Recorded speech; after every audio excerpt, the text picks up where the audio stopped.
Hello everyone, welcome back to another video. Okay, so this time round we're going to be doing a 3030 model from Bravestarr. Now here he is, he's printed in approximately 1/8 scale, which I think makes him around 12 inches high. He's not put together just yet, I've just got the pieces just in place just to give you an idea. There's his tail, and there's the gun, Sara Jane I believe it was called. So yeah, looking forward to getting this one done. So let's get cracking. Now the great thing with painting these cartoon models is they're a much simplified version of what you would normally do on a more realistic paint job, and so we can use some nice bold colours and get some nice results. So what I'm going to start with is this azure colour from Vallejo. It's a sort of a grey blue. I'm just going to go over the entire gun apart from the stock in this colour. Now we're going to take some Mornfan brown and we're going to do the stock, and we're also going to paint this piece here. And then that's followed up with an edge highlight of Parasite brown around the stock.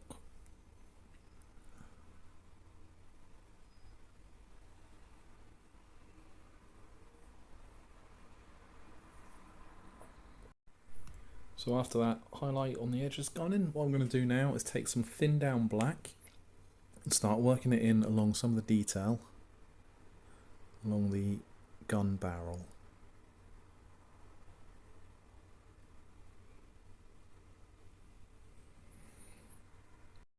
And that's the gun all finished. So I did those black lines around the barrel. I added a few just to sort of differentiate a bit of the details and also pick out the differences when you go from blue to brown, just to give it, say, that more cartoony style. And I'm going to call that done, so I'm just going to throw a coat of clear varnish over that and keep that piece to one side. So here is 3030 and he's all been cleaned up. I've glued him all together so he's one solid piece, and I've thrown a coat of grey primer over him. And he's looking pretty good. So he's got a large tail that hangs back here, hence I keep having to stand him up against the box.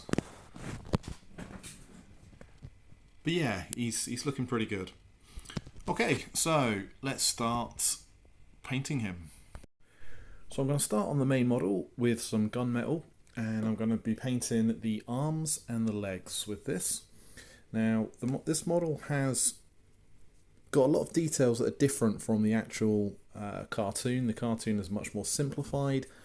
You can see on the legs in particular, all this sort of detail just isn't there. So there's been a bit of artistic license taken by the sculptor, but that's all good stuff. It means there's more things to paint, more interest.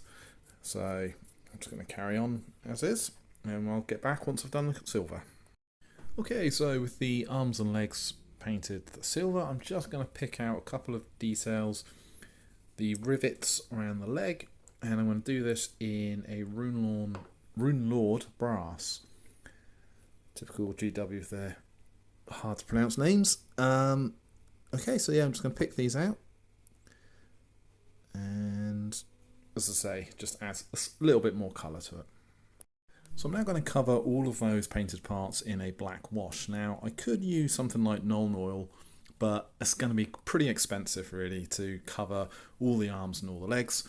So instead what I'm going to do is make a black wash. So I'm going to take some black acrylic and I'm simply going to mix in some water and stir it about and hopefully get a nice wash. So taking the most colourful brush ever made, these were cheap from the range, by the way. I'm going to now slap on my black wash, making sure to get in all the recesses and cover it everywhere. This is going to take a little while to dry because obviously it's a very watery paint, but if you can see, there you go, that's the effect we want. Let's start running into all the recesses. So after that wash is dried, what I'm going to now do is take some thin down black, and I'm actually going to start running this into the recesses a little bit more just to darken it slightly. So a good example here is across the knee, because these are pretty deep recesses. The brush can just go straight in. The wash did darken it down, but not quite enough for what I want. So I'm just going to carry on working around and darkening down any areas that I think need it. So with that black lining now done, what I'm going to do is 2 stages of dry brushing. I'm going to go back in with some of that original silver that I did and just go over the parts just to tidy up in spots. So basically any areas where the wash went on a bit too heavy, so parts like here, across the armour plating. So I'm going to go around the whole model with that, and then what I'm going to do is brighten up even more with a shinier silver, some rune fang steel, and that will really make it pop. So again, there's no real skill involved in here, it's just a case of going around, just picking out the areas that just need a little bit of tidying up and a bit more sparkle.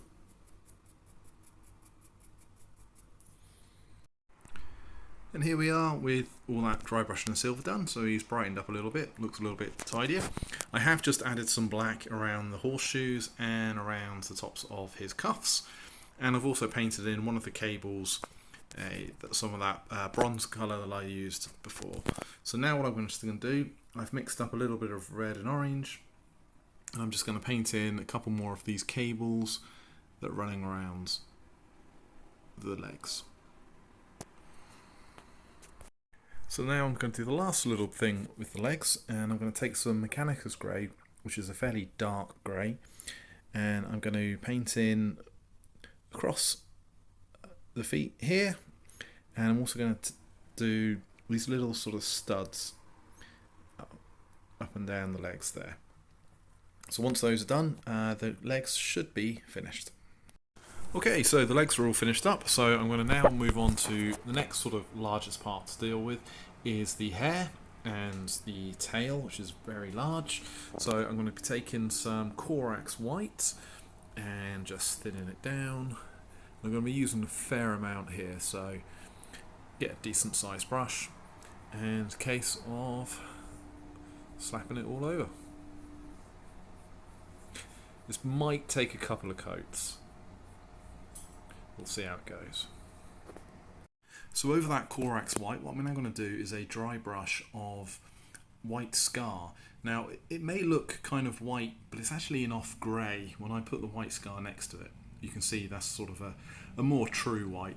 So a nice dry brush of this all over what we've just done, and it should hopefully bring out some highlights. I'm now going to do the face. So that grey is now gone on, and it's a little bit darker than I thought it would be, but that's okay. So what I'm going to do now is just put some Dawnstone grey over it, just a slightly lighter grey. Relevant parts. I'm just going to go over the whole thing with a dry brush and just kind of in sweeping motions pick out and highlight the raised edges. But I'm actually going to go quite heavy with it because, as I say, that grey is quite dark, so I'm going to probably, I want to sort of lighten up the whole thing really, so I might put a bit more paint on actually and just brighten it up a little bit.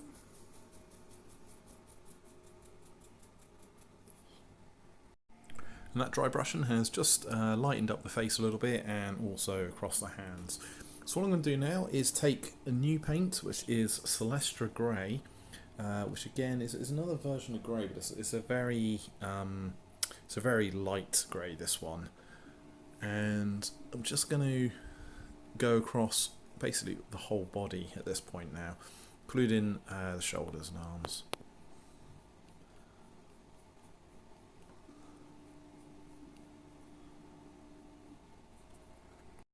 And after that light grey, he's looking a lot tidier now. So what I'm going to do is to take a bit of black, and exactly how I did with the legs, I'm going to go around and fill in all the grooves around the top and the lower half, just to sort of bring out that detail a little bit and create a bit of depth. And you can see that's the result. So I've done these sort of black lines across the model. I've also, if I just flip him around, done it around his back as well, and it just creates some nice depth, a bit more detail. So the next part I'm going to do is I'm going to take some Mephiston red and I'm going to start blocking in all these straps that he has running along the top half of him, and he's also got a belt and everything like that. He's also got one across his face up here.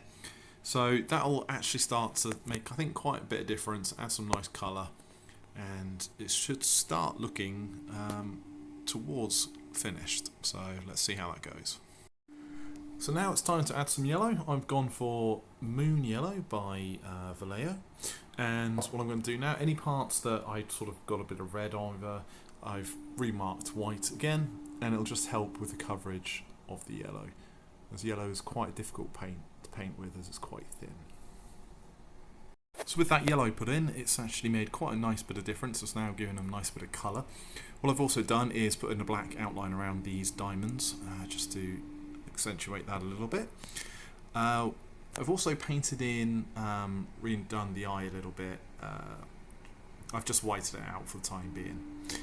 And what I'm going to do next, I've actually noticed that his hands, when you look at the pictures, he actually kind of has like gloves on his hands, kind of like fingerless gloves. So that hasn't really been sculpted on here. The sculpt has gone a different way. But I think what I'm going to do is just paint in the line, probably try and mark it out evenly across the top of his knuckles here on each hand. So I'm going to do that now. Okay, and I think that has made a bit of difference actually. There was something that wasn't quite looking right about him the whole time I was painting this, and that's definitely what it was. It was those hands. I also just did a white edge highlight around the top of the gauntlets on each hand as well, just to bring that detail out. So I think we're on the finishing stages now. So what I'm going to do is do the eyes now. Nothing too fancy here. Just going to be a brown dot for the centre of the eye. Then I'm going to do black pupil, and then a dot of white into the corners. The important thing here is just to make sure that they are even. The good thing with this model, because he's sort of facing to the side, to be fair, I only really have to make sure that eye looks okay. But I will obviously try and make sure that they match up properly. Okay, then those are the eyes done. It's a little hard to see, but that is actually brown, black, and a dot of white. The white dot is the thing that really sells the eyes. So if I can just sort of put him face front, I think that should work. Eyes are always tricky. No one enjoys doing them, and no one gets them right first time. Okay, so I think we're just about done. I'm going to give the model a final pass over, make sure I haven't missed anything, make sure there's no bits that need tidying up, but I think I'm going to call that done. So what I'm going to do now is glue the gun, which was the first thing we painted way back when, into his hands and see the final result. And with the gun attached, he is now complete. So yeah, nice fun little model, this one. I think those colours really pop. I think, again, I've mentioned this before on other models I've done that are similar, these sort of 80s cartoony type characters. I think having these great bold black lines really helps with the overall look. You could do cell shading. I'm not particularly a fan of that style myself, but it might be something I try in the future. But yeah, as I say, these sort of lines that just separate out the parts really do work. And it might be a bit subtle. You might think that's sort of natural shading, but again, these black lines all around the legs, that is all actually painted in. So if I just spin him round, we can see the back, and again, the continuation of those bold black lines. So you'll notice he hasn't got a base, and I'm actually propping him up on this box here because he can't actually, he naturally goes back because of the weight of his tail. The reason for that is he's actually part of a bigger diorama, so he comes on a base which also has Bravestarr and the little guy, Deputy Fuzz. So I'm going to come back to this. This isn't the end. This is just I just wanted to get this guy done and kind of move on to something else for the time being. But I will come back. I've got the other guys printed. I've got all the rest of the pieces printed up, and I will finish those in another video, and then you'll have the full set, because essentially you've got Bravestarr kind of in the middle, then I think the other little fella off to the side, which is kind of why he's facing that way. But again, he looks pretty good from all angles, really. I think that's quite a decent expression on his face. Yeah, he looks suitably angry, as he often does. Okay, well, now that was a little bit different to some of the stuff I've done before, but I'm trying to sort of vary the models that I make. So, whatever your sort of preferences are, hopefully at some point I'll get around to doing something like that. I've got real varied tastes. I like a whole bunch of stuff. So that should just about do it for this video. I hope you enjoyed seeing me go through the process of painting this guy up. I will see you in the next video, and until then, take care everyone.